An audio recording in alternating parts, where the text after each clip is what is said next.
apie keistus serviso klientus ir kaip nori, kaip geriau, gaunasi kaip visada.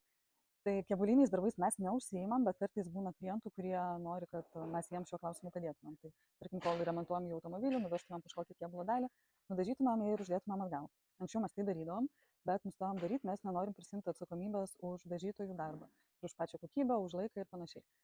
Ir buvo čia toks klientas, pas kurį buvo dviejose vietose skilęs bamperis, reikėjo jį sutvarkyti ir nudažyti. Žmogus labai prašė, kad mes apsiimtumėm. Mes to daryti nenorėjom, bet jis labai prašė ir mes jums sakom, bet supraskite, čia gali užtrukti ir porą mėnesių, o su dažytojais taip jau yra, eilės ir taip toliau. Jam viskas tiko, patiko, nu gerai, sakom.